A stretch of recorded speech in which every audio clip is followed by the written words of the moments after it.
All right, what's going on, everyone?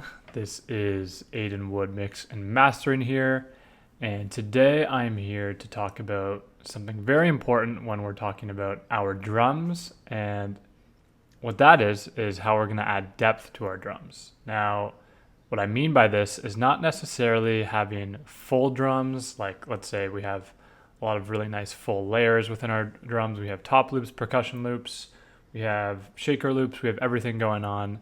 That's more about the fullness of our drums. But today, what I'm talking about is the depth of our drums and the size of our drums, like the width of our drums.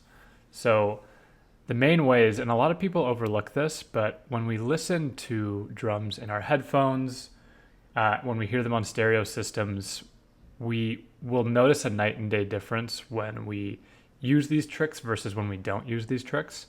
What I'm quickly going to do is show you guys what this song sounds like without the tricks that I'll show, and then I'll show you what it sounds like with the tricks that I'm going to show you. Okay, so this is what our drums sound like without the tricks that I'm going to show you.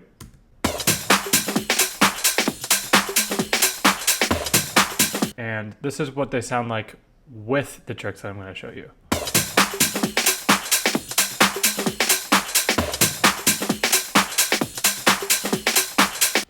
So we can hear a pretty noticeable difference there. The main things that I'll be talking about today are using reverb and using panning within our drums.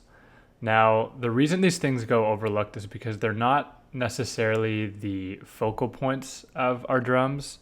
We're not looking at like the transients, we're not looking at the peaks of our drums. We're looking at something a little different, and that's using space within our drums. Now, I'm not sure entirely why this is overlooked by people, but it adds a lot to the drums, and when you're listening to with and without it, it's very clear to hear the difference. So I'm going to quickly speak about a few ways we can use reverb on our drums, and then I'll talk about a few ways we can use panning with our drums. So the first way that I like to use reverb on our drums is on our drum bus. And so what I like to do is I add a parallel processing chain here.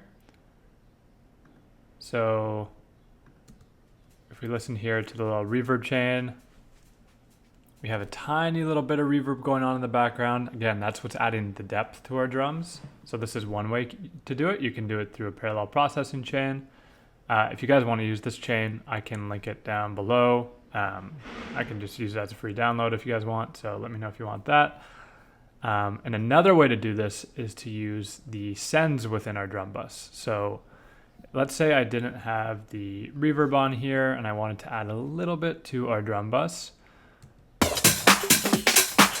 What I could do is I could use a send channel. So here on my template is a drums room at 100%. I have a little EQ at the end here too, just to make sure there's no low frequencies as a part of the reverb. And what I like to do is I kind of just like to bring it all the way up and then start bringing it back.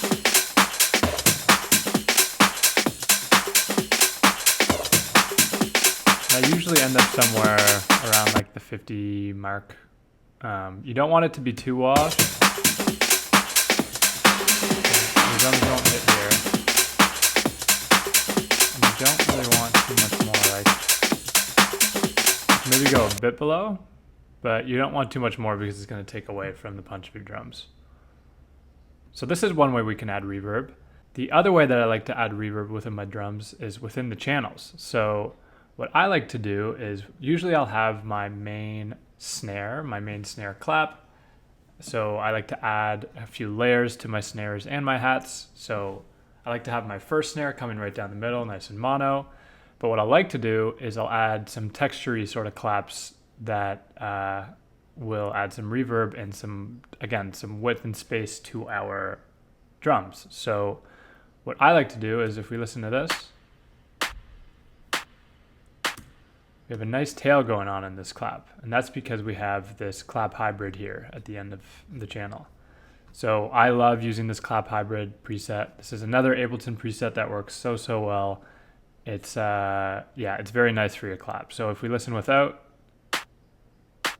we have a nice little tail. I'm using the classic mode, so there's still a tail, but if we add the reverb, it adds a much nicer tail and it extends the length of our clap to be a lot more full. Again, it's adding the depthness that we want for our drums. So if you're looking to not use reverb necessarily on your bus, but you want it on maybe a few elements, say one of your claps, try throwing it on a channel. You can also throw it on a send if you want. I don't typically do it this way. I like kind of the texture and character it adds to the clap on the actual channel itself. So I would, typically just throw it on the channel. If you like the way it sounds on your send, you can do that too. Trial and error things, guys. Like, it's always going to be different depending on the person that you are and the sound that you like. I like it on my channel, and that's just the way I like it. So if you do like it this way, go for it. If you don't, throw it on a channel and see if you like it more. Perfect. The next thing I'm going to talk about, which is so important in filling out our drums and making them deep and wide, is panning. And panning is just so important, especially when we're layering our drums up a lot. Because if we have all of our different top loops, all of our different drum elements, if everything is coming right down the middle, it's going to become really crowded. We're going to have everything in mono in the same frequencies. It's going to be so busy, so crowded. It's going to be hard to hear properly. And so what we want to use is our stereo field. And again, this is building on some of my last videos talking about making space in our mix. We want to use the frequency spectrum. And if we have anything that's clashing there, we can use our stereo field, so that we can spread things out in a different way and make room for things in a different way. And it's really important to do this for our drums, because we have tons of things coming right up the middle in pretty similar frequencies. And so in order to make sense and space for everything that we need to use the stereo field. So what I like to do is I like to have my first hat coming right up the middle. And it's usually my open hat, to be honest. And what I'll like to do is I'll throw either one or two hats on the left and right side. So if you see here, I have this 35L, and so this is panning it to my left side. So if we listen to it now, it's going to be coming out of your left ear. And what this is doing, if we layer them and listen to them together, it's giving our hat a bit more space. Now if we do it for our snare too, again, this is coming right up the middle, but what I want to do is I want this to sound full. I want this element to sound obvious and in both ears and deep within our drums. And so what I did here is I added two claps, so one on the left and one on the right. So that's coming in our right channel. This is our left. So that's sounding very full in our left and right channel, but not so much in the middle. Now if we listen to our snare, now we have this super full across the stereo field snare clap layered with our hat too. So now the main element of our drums, which is our hat and our clap, are so full and very deep now. And when we layer that with everything else, we have our different top loops, we have little percussion loops as well.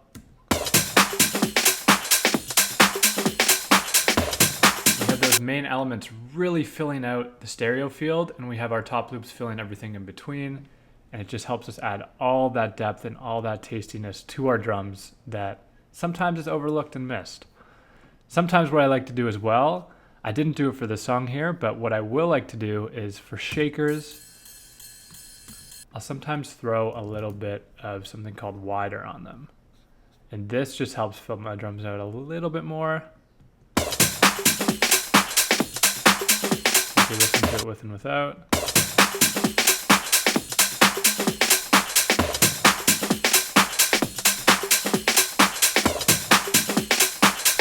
Yeah, like adding a little bit of width to those shakers will really fill things out even more. So I'm actually going to leave it like this with it nice and wide, because it sounds a lot better in my opinion. So yeah, guys, this has been sort of a quicker video here, but it's a really important part of filling out and adding depth to your drums is using reverb, so using space within the stereo field, which is one way to do it, using reverb. And the other way to do it is to actually physically pan things. So we can pan our elements, we can use things like wider, which will increase the stereo width of something. And this is filling in our stereo field while we have a very full frequency spectrum with the rest of our drums. So thanks so much for watching, everyone. This has been Aiden Wood, Mix and Mastering. If you have any questions about anything I went over in this, please let me know and I'll be sure to respond in the comments below. If you have any questions about my plugins, any presets that I have, again, please let me know. I'm happy to share them. And yeah, I'll be seeing you guys in the next video next Monday. Yeah. Peace.